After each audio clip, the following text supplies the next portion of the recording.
자, 이제 오늘부터 계시록을 다시 가는데 지난 7-8차례에 걸쳐 소아시아 7교회 순례와는 좀 맥락을 달리합니다. 계시록을 다시 돌아가는 건 맞는데 특별히 이제 오늘부터 7월까지는 딘 플레밍 교수가 쓴 우리 연구소에서 두 번째 책으로 출간한 이 책을 중심으로 주제 설교를 할 겁니다. 화면에 한번 책을 좀 볼까요? 이 책 다 아시죠?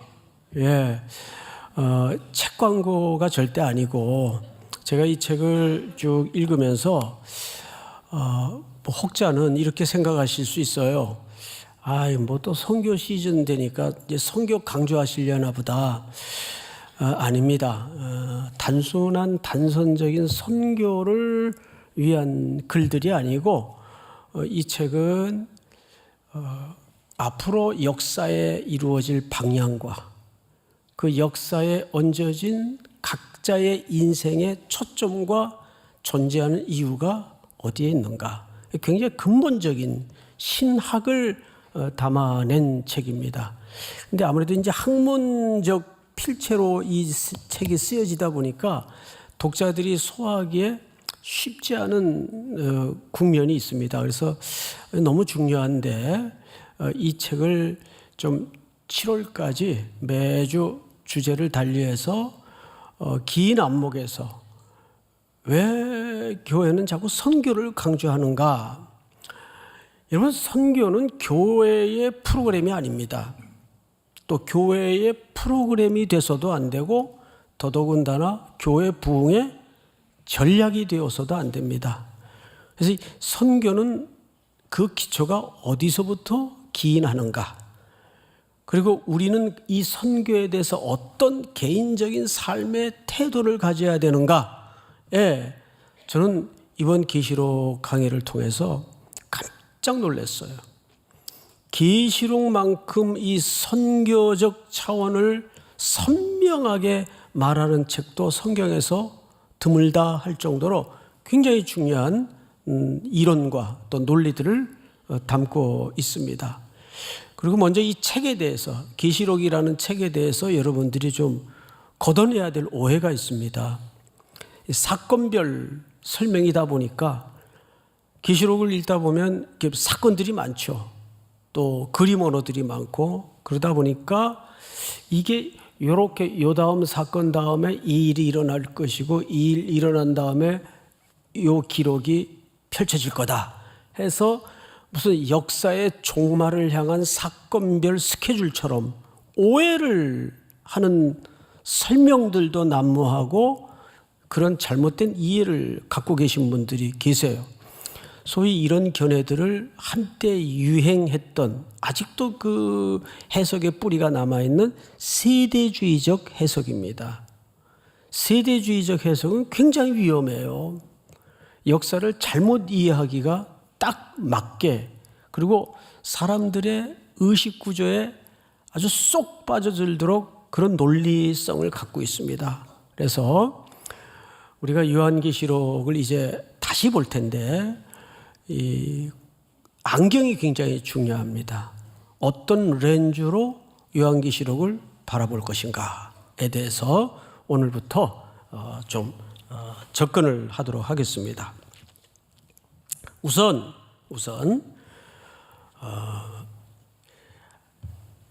보통 우리가 선교하면은 교회 선교 이렇게 이해를 갖고 있죠. 교회 선교.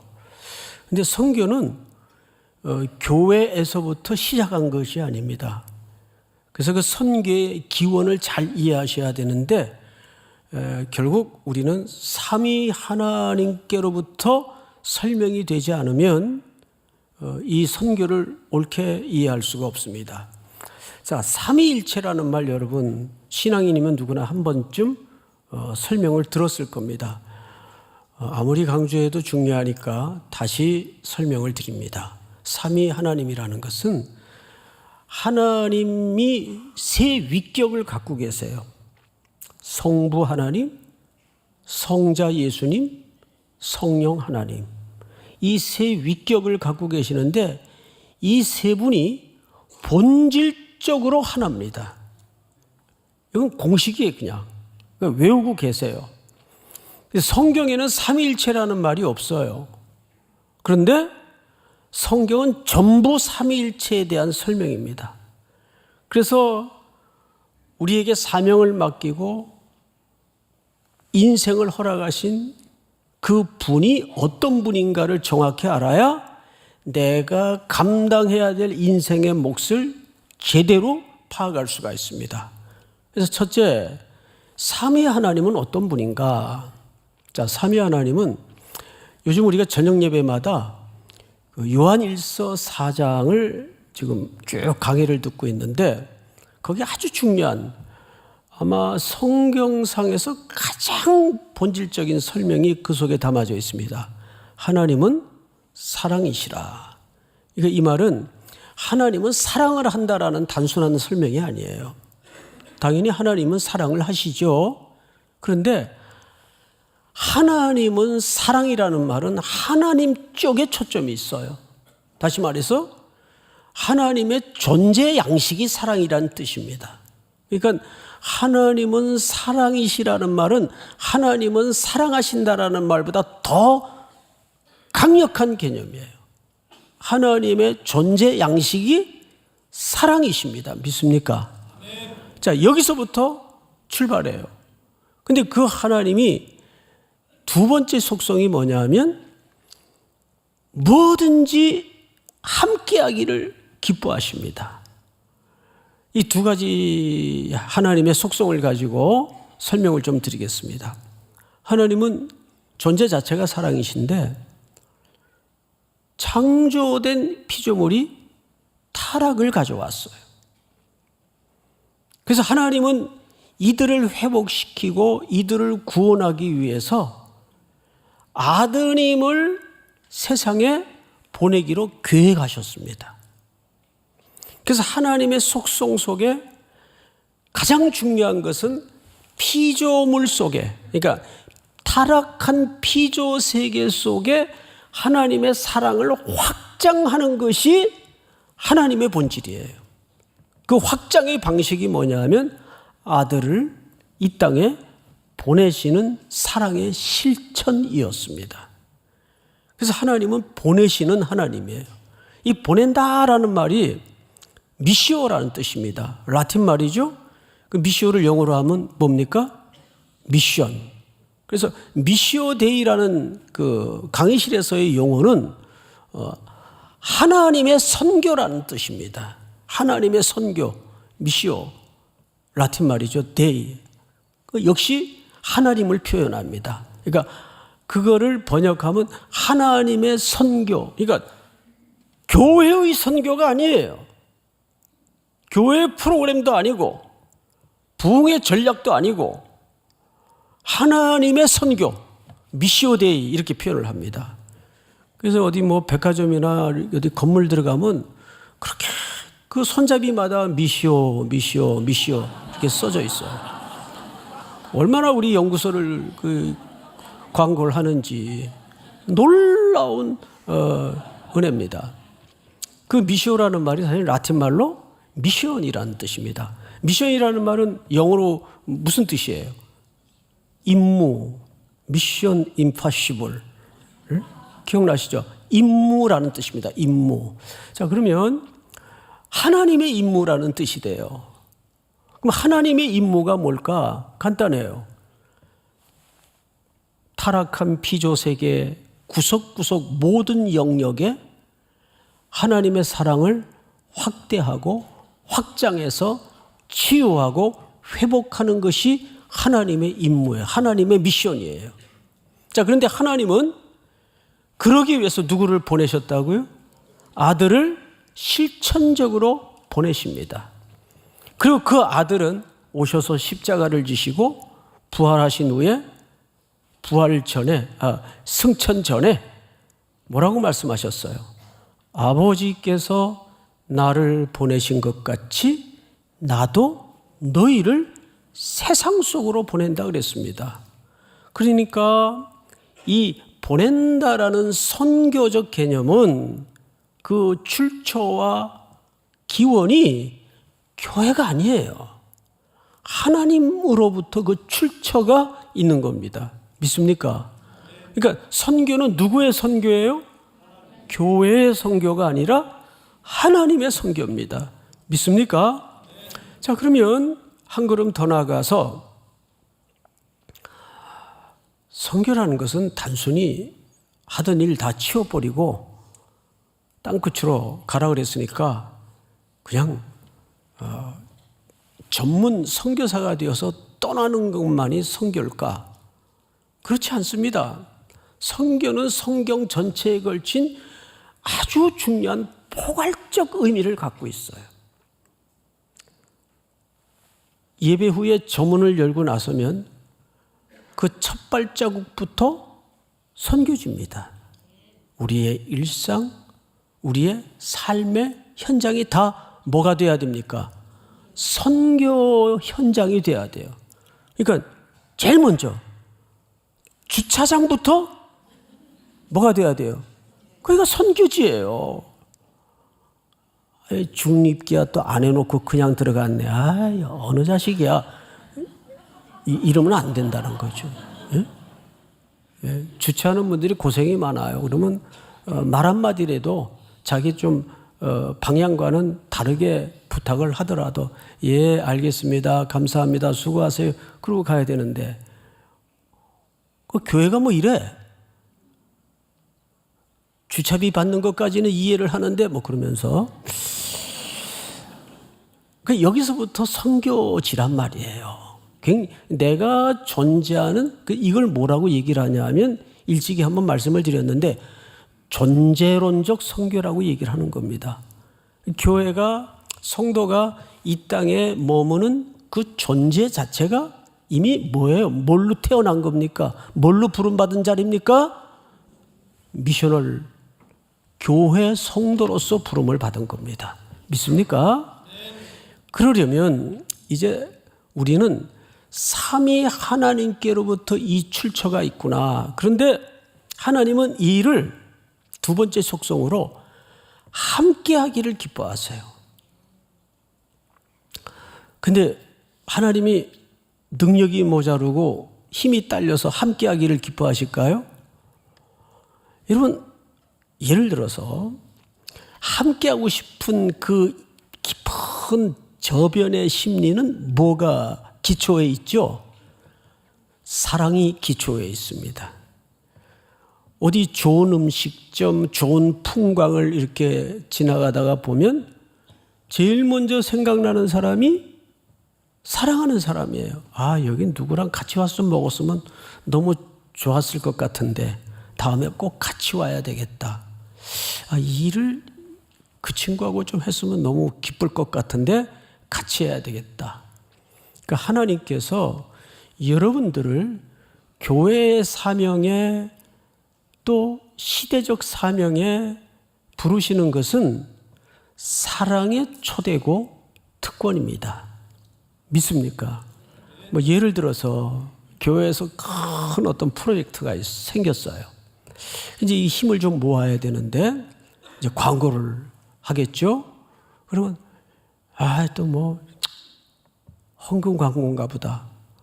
그런데 안 믿어지시면 헌금 하지 말아 보세요. 그 일이 되나 안 되나?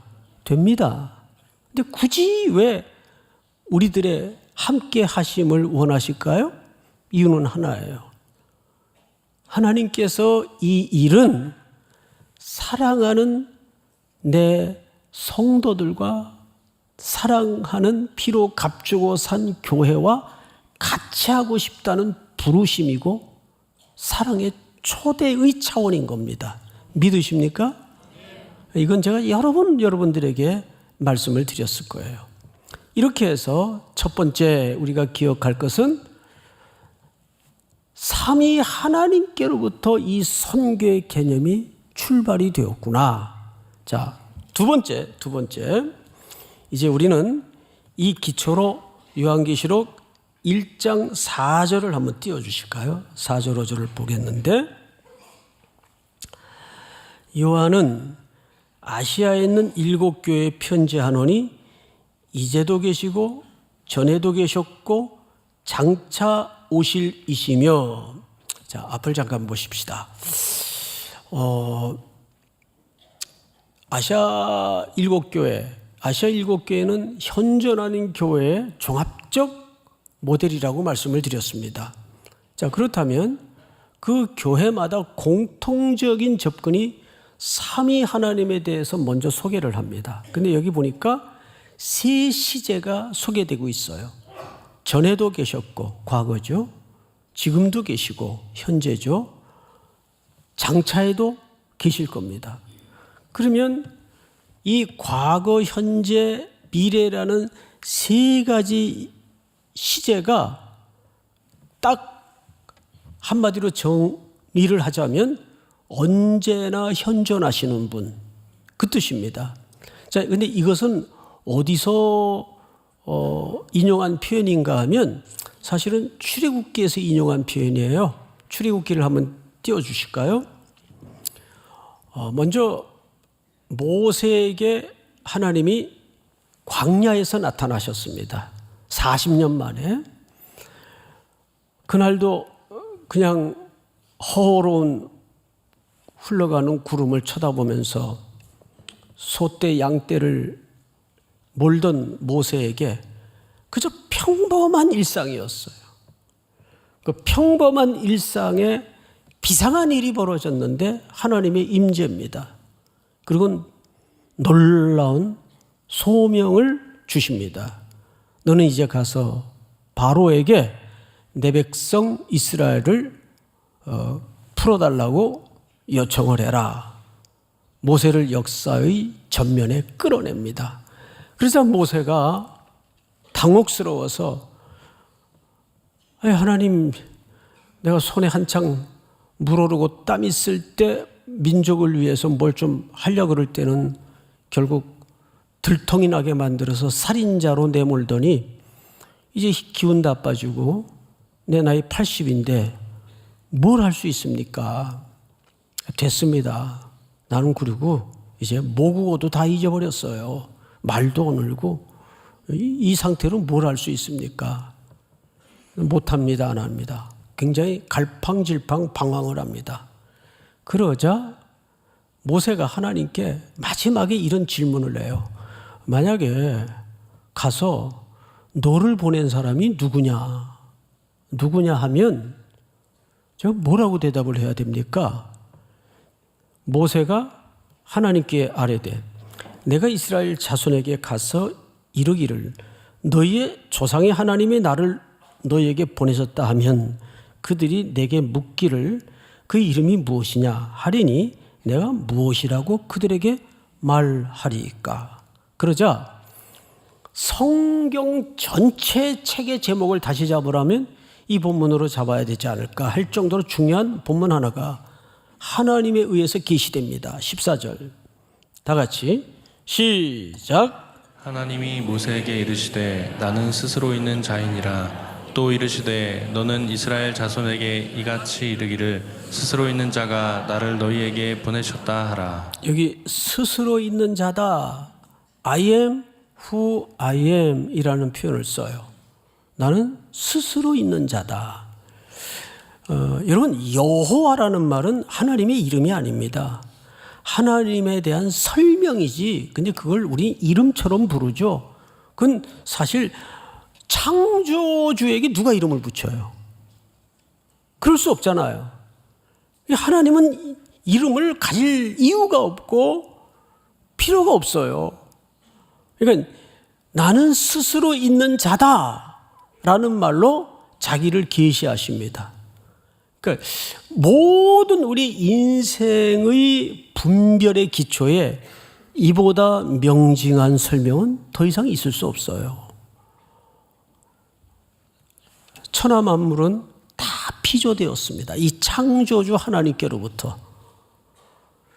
그런데 오늘 요한계시록 1장 4절에 보니까 이 계시의 의미를 차용해서 하나님이 자기를 전에도 계셨고 지금도 계시고 장차 오시리로 성자 예수님이 자기를 소개하시고 하나님이 계시해 주십니다. 이 말이 갖는 함의가 뭔가를 알아야 돼요. 이 말은 첫째는 조금 전 정리한 내용처럼 하나님은 언제나 계시는 분이지만 동시에 다시 오실 분이라는 것을 우리 속에 인식시키는 중요한 눈금이 돼요. 만약에 여러분 신앙의 여정 속에 하나님과 그 아들 예수 그리스도께서 다시 오신다는 사실이 불확실해질 때 우리는 이 땅에 오늘이라는 걸음이 굉장히 갈팡질팡할 수 있고 흔들릴 수가 있습니다. 생각해 보세요. 다시 오실지 안 오실지도 모르는 분이라면 우리가 이 땅에 굳이 그분에게 올인해서 그분만 바라고 살 이유가 없어요. 그런데 성경은 뭐라고 얘기하고 있어요? 반드시 다시 오신다고 얘기하고 있어요. 이거보다 선명한 시간의 가치관이 있을까요? 저희 이 말만큼 또한 위로가 없어요. 그분은 다시 오셔서 우리 눈에 흘렀던 눈물을 닦아주시리라 약속하셨고 그동안 쌓이고 가슴이 녹도록 힘들었던 일들을 다 되돌려 회복해 주실 것을 약속하고 있습니다. 그 모든 약속이 다 무슨 약속 속에 녹아져 있는가 하면 내가 다시 올 것이다. 그래서 우리의 모든 시선과 인생의 시간표는 거기에 초점이 맞춰져 있는 겁니다. 다시 오실 주님. 할렐루야. 이 고백이 여러분들 가슴 밑바닥에 굵은 디딤돌로 세워지는 은혜가 있기를 축복합니다. 두 번째로 1장 계시록 1장 8절을 한번 볼까요? 하나님에 대한 소개를 지금 계속하고 있는데요. 같이 읽읍시다. 시작. 주 하나님이 이르시되 나는 알파와 오메가라 이제도 있고 전에도 있었고 장차 올 자요 전능한 자라 하시더라. 아멘. 우리 한글에도 알파벳이 있죠. 그 다음에 영어에도 알파벳이 있어요. 영어 알파벳은 첫 글자가 A, 두 번째 글자, 마지막 글자가 우리 때는 Z 그랬어요. Z. 근데 지금은 표현을 좀 G라고 달리하더군요. 뭐 좋아요. 그런데 헬라 말에도 당연히 알파벳 있겠죠. 첫 글자가 알파입니다. 모양은 영어 A자하고 같아요. 알파. 그 마지막 글자가 오메가입니다. 오메가식의 참분들 보면 그 글자 스펠이 나와 있어요. 나는 오메가식에 이렇게 지나가다가 구경을 해봤어도 뭐 비싼 거라 그러대요. 예. 그러니까 아마 그 오메가라고 이름을 거기에다가 명명했을 때는 이게 끝장이다, 이상 없다, 막 그런 좀 의미를 자부심을 담았겠죠. 오메가 하면 시계의 끝판왕, 뭐 그 정도 의미를 아마 담아냈을 겁니다. 그러니까 왜 예수님은 자신을 나는 알파와 오메가라고 소개를 했을까요? 여기에는 이런 의미가 있습니다. 역사의 시간은 예수 그리스도께로부터 시작해서 예수 그리스도께로 끝난다 그 뜻입니다. 이 속에는 또 하나의 의미가 담아져 있는데, 자, 뒤에 보면 전능한 자라 하시더라. 무슨 얘기냐면 우리는 무슨 일을 시작하다가 중간에 여력이 안 되고 상황이 또 변수가 생기고 실력이 안 돼서 일이 그냥 중도 포기되거나 어그러지고 망가지는 경우가 있어요. 스티브 잡스라는 분이 그런 얘기를 했다 그래요. 나는 미래를 정확히 예측할 수 있다. 그래서 이제 그걸 듣던 사람들이 웃겨가지고 뭐 지가 신인가? 그런데 그 뒤에 이런 얘기를 했다 해요. 그 미래를 내가 만들면 된다. 그런 미래를 내가 만들면 된다. 근데 정말 그러고 보니까 이미 고인이 되었지만 그분이 큰 무슨 회사에나 있을 법한 컴퓨터를 집집마다 있게 만들었어요. 그것도 2대씩, 3대씩. 이젠 들고도 다니잖아요. 컴퓨터를, 노트북이라는 제품을 만들어서. 또 집에 몇 집에 하나씩 있을까 말까 했던 그 전화기를 손에 들고 다니게 하는 정도가 아니라 요즘은 모든 삶이 이 손 안에서 이루어집니다. 결제, 주문, 놀라운 세상을 살고 있는 거예요. 근데 보세요. 이게 불과 몇십 년 전 일이에요. 몇십 년은요. 한 20, 30년밖에 안 돼요. 이런 세상이 오리라고 생각했던 사람이 누가 있겠어요.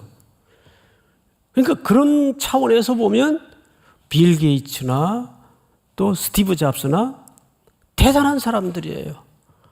그 미래를 내가 만들면 된다.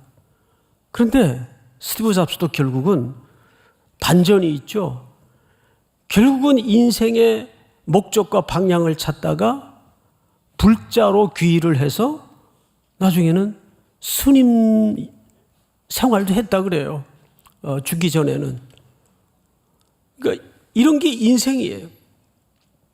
곰불 10년이라고 영원할 사람이 없어요. 다 중간에 일이 뻐그러지고 철석같이 될 일도 안 되는 경우가 허다합니다. 의지는 산꼭대기 같아도 충천해도 내가 여력이 안 되면 안 되는 거예요. 그러니까 알파와 오메가라는 말은 무슨 뜻인가 하면 시작하신 그분이 반드시 이루신다 그 뜻입니다. 그분은 전능하신 분이기 때문에 믿습니까? 제가 종종 설교 시간에 인용하는 성구 여러분 기억하실 겁니다. 여호와의 자비와 긍휼이 무궁하심으로 우리가 진멸되지 아니함이니이다.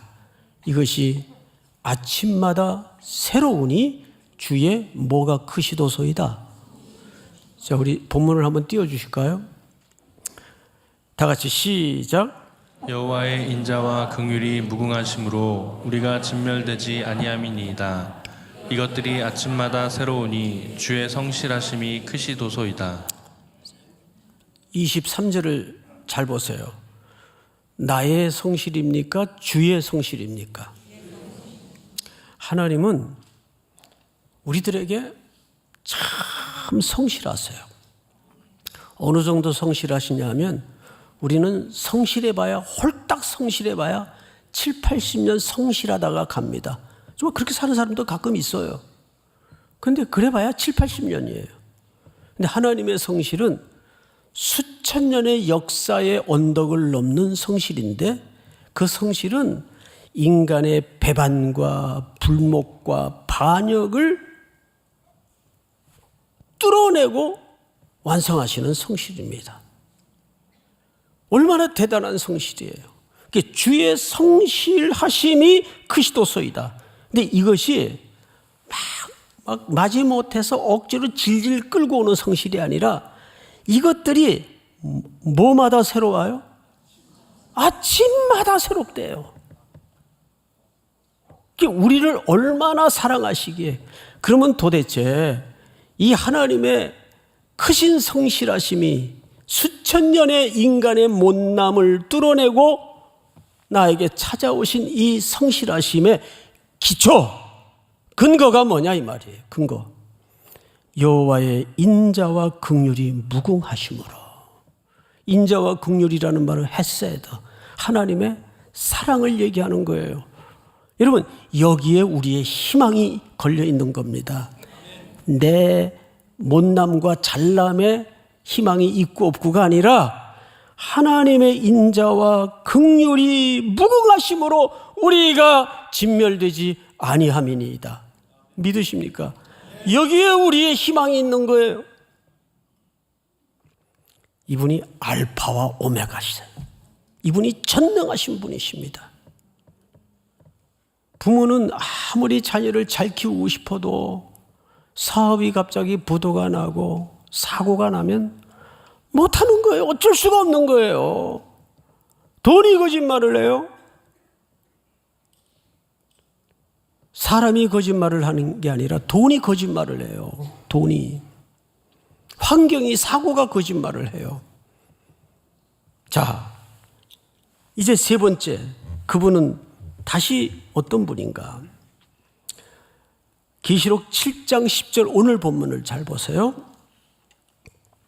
오늘 본문을 보시면 큰 소리로 외쳐 이르되, 우리 여기서부터 같이 읽읍시다. 시작. 구원하심이 보좌에 앉으신 우리 하나님과 어린 양에게 있도다 하니. 아멘. 구원하심이 어디에 앉으신? 보좌에 앉으신. 보좌에 앉으신. 이 보좌는 의도적 차용된 표현입니다. 당시 1세기 독자들의 입장에서 이 글을 먼저 이해를 해줘야 돼요. 1세기 독자들의 상황은 어땠습니까?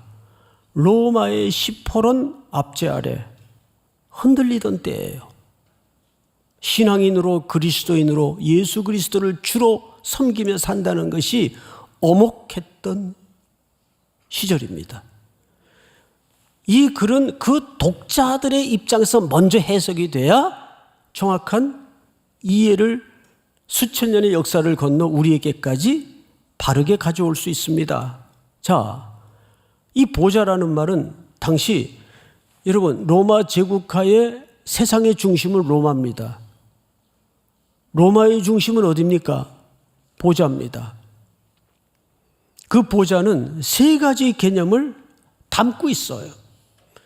로마 황제의 보좌로부터 통치가 이루어지고 거기에서 심판이 이루어지며 거기에서 최종 영광이 모아집니다. 그러니까 통치, 심판, 영광, 이것이 세상의 중심이었던 로마 황제의 보좌가 갖는 의미였어요.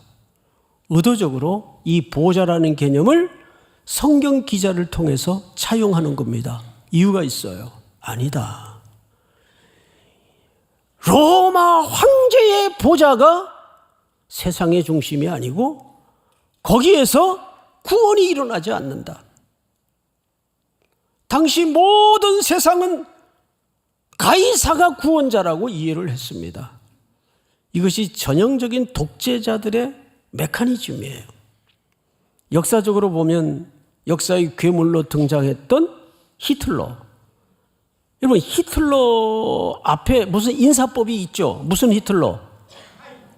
예, 뭐 그렇게 느닷없이 대답을 하실 필요는 없고, 예, 그 하일이라는 말이 무슨 뜻이에요? 구원자, 메시아 개념이에요.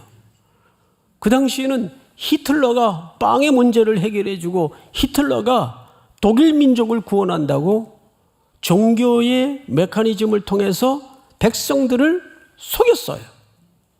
교회는 거기에 시녀 노릇을 했고 일부 교회이긴 하지만 시대와 편승하는 복음이 아닌 복음을 가르쳤어요. 히틀러를 지지하고. 오늘날의 북녘 집단의 독재의 형태를 보세요. 얼마나 종교의 메커니즘을 이용해서 백성들을 수십 년 동안 저렇게 괴롭히게 만들고 고생시킵니까? 그래서 그쪽에서는 그 수령이 구원자라고 그래요.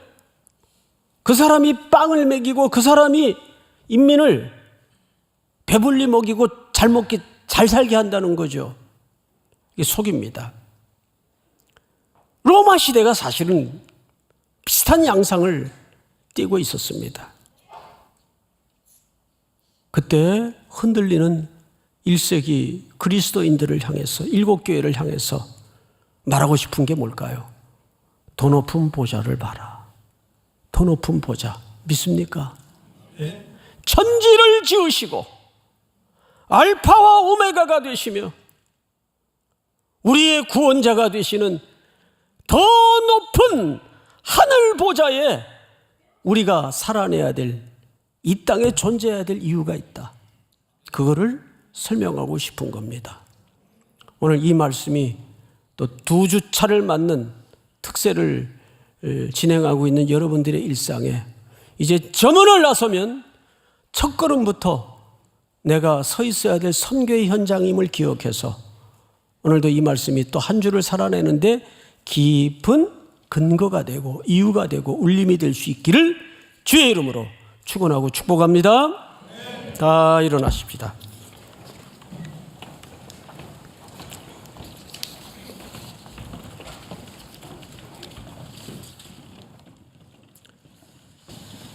우리 찬양합니다.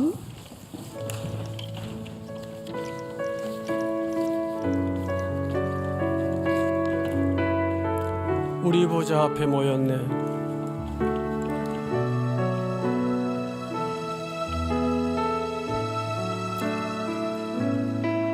우리 보좌 앞에 모였네.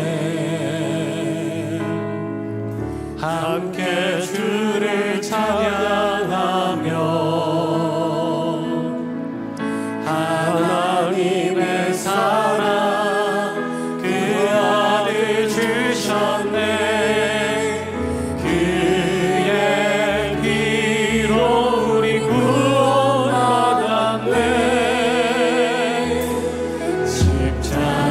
십자가에서 쏟으신 그 사랑 강같이 온 땅에 흘러 각 나라와 족속 백성 방언에서 구원받고 주 경배 드리네. 구원하심이 보좌에 앉으신 구원하심이 보좌에 앉으신 우리 하나님과 어린 양께 하나님과 어린 양께 있도다. 구원하심이 보좌에 앉으신 더 높은 보좌를 바라보시기 바랍니다. 하나님과 다시 한번 구원하심이 양께 있도다.